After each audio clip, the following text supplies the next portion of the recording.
We have learned prime factorization method, factor tree method से हमने उसको सॉल्व किया, और कंटिन्यूस डिवीजन से. So after learning the prime factorization, next thing that comes is highest common factor. LCM इसके बाद में हम पढ़ेंगे, because that is the next topic. So highest common factor, highest common factor जिसको short form में हम क्या बोल देते हैं, HCF. अब ये होता क्या है? हाईएस्ट मतलब ग्रेटेस्ट, और वी कैन से बिगेस्ट, यानी कि सबसे बड़ा. कॉमन मतलब विच इज़ फॉर ऑल, सबके लिए है. जो फैक्टर मतलब हम ये भी पढ़ चुके हैं, एग्जैक्ट डिवाइजर, जो एग्जैक्टली उस नंबर को डिवाइड कर देता है. दैट मीन्स रिमाइंडर क्या रहता है हमारा उस केस में, 0. फाइन. सो इसका क्या मतलब हुआ? हाईएस्ट कॉमन फैक्टर, सबसे बड़ा ऐसा नंबर जो एग्जैक्टली उस नंबर को डिवाइड कर रहा है. ग्रेटेस्ट ऑफ कॉमन फैक्टर, सबसे बड़ा कॉमन फैक्टर जो है वो हाईएस्ट है.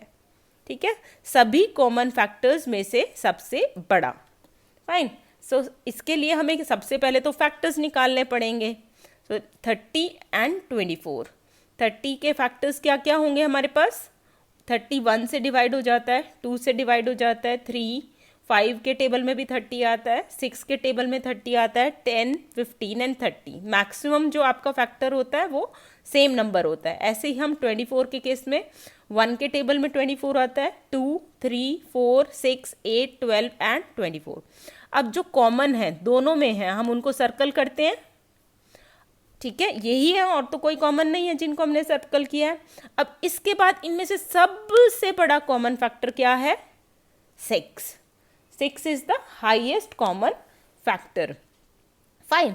अब इसी को ही हम प्राइम फैक्टराइजेशन से भी निकाल सकते हैं. प्राइम फैक्टराइजेशन में कैसे करेंगे? हम दोनों नंबर्स की प्राइम फैक्टराइजेशन करेंगे, 24 की भी और 30 की भी. Let's start with 24.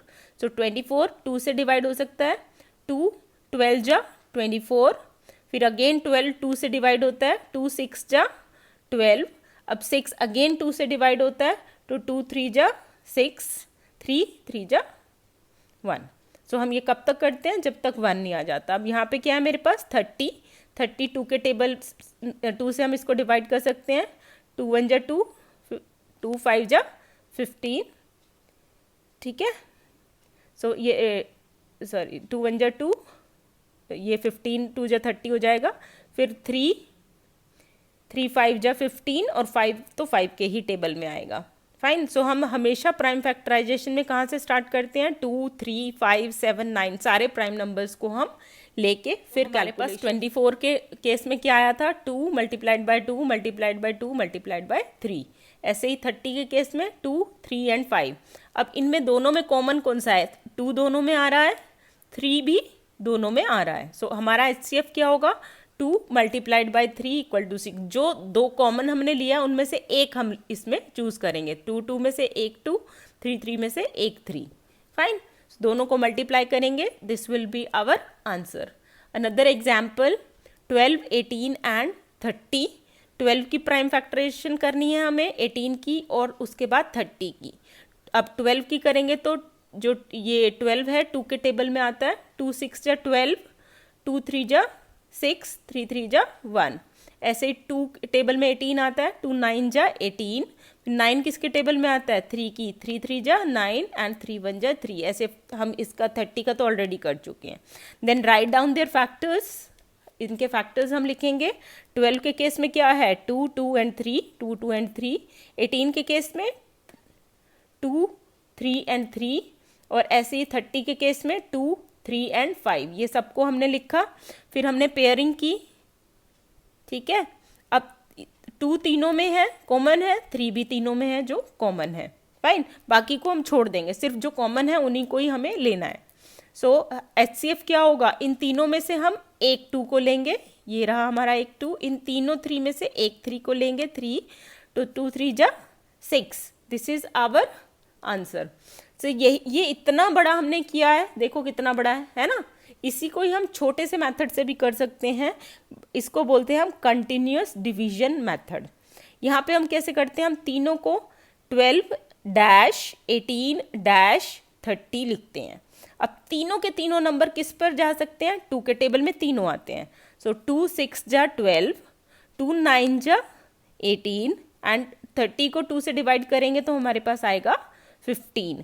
अब हमें देखना है कि 6, 9 और 15 क्या कोई ऐसा नंबर है जो तीनों को डिवाइड करता है? यस, 3 के टेबल में तीनों आते हैं। 3 2 जा 6, 3 3 जा 9 एंड 3 5 जा 15। फाइन। अब 2, 3 और 5 क्या ऐसा कोई टेबल है जिसमें ये तीनों आते हैं? नो, ऐसा तो कोई टेबल ही नहीं है जिसमें 2 भी आए, 3 भी आए, 5 भी आए। तो हम यहीं पर इसको छोड़ देंगे, हम इसको 1 1 तक नहीं करेंगे। जहां तक ये तीनों एक ही टेबल में आते हैं तब तक हम इसको करेंगे। तो हमारे पास क्या दो नंबर आए जो पूरी तरह इन तीनों नंबर को डिवाइड कर रहे थे? 2 and 3। So our answer is 6। This is continuous division. कोई करने का एक लास्ट मेथड है हमारे पास, HCF by long division method, लंबे वाले डिवीजन। अब जैसे छोटे छोटे नंबर हुए 30, 40, 90, 80, इनका हम ऐसे long division method continuous division method से HCF निकाल सकते हैं। लेकिन अगर नंबर्स बड़े हो जाते हैं 144, 252, 1040, 100, कुछ 400 टाइप से कुछ भी बड़े बड़े नंबर आते हैं, उस केस में हमारे लिए ये वाला मेथड जो है कंटिन्यूस डिवीजन वाला मेथड डिफिकल्ट हो जाता है। तो वहाँ पर हम मेथड जब बड़े नंबर हो तो कौन सा यूज़ करते हैं? By long division method. इसमें क्या करेंगे, हम जो बड़ा नंबर है उसको डिवाइड करने के लिए हम लिखेंगे इनसाइड और हम डिवाइड करेंगे दूसरे नंबर से। फाइन, जो 2 है। सो 144 1 जा 144, इनको माइनस करेंगे। This is 8, 12 minus 4 is 8, 4 minus 4 0, 2 minus 1 1। अब यहाँ पर ये जो आपका डिवाइजर था ये यहाँ पर आपका डिविडेंड हो जाएगा। ठीक है, ये आपको अंदर लिखना है। सो जो आपका रिमाइंडर आया है that will be your divisor now. So ये किस पर जाएगा? 1। सो 108 अगेन 36, तो ये यहाँ पर शिफ्ट हो जाएगा अंदर। This will be your dividend. ठीक है, सो 36 के टेबल में 3 जा 108 0। सो आपका फाइनली जहाँ भी ये रिमाइंडर 0 आता है वहाँ पर जो डिवाइजर है that will be your answer. जैसे एक और हम एग्जाम्पल लेते हैं। Let's start 3 numbers 190। अब इसमें जो सबसे बड़ा नंबर है उसको हम एज अ डिविडेंड लेते हैं and this will be your divisor. So अगर हम इसको डिवाइड करेंगे इट विल बी 1 जा 171, माइनस करेंगे 9 1, that's it, again 171। Fine, so it will be 9 जा 171 0। सो यहाँ पर हमारा आंसर क्या आया? 19।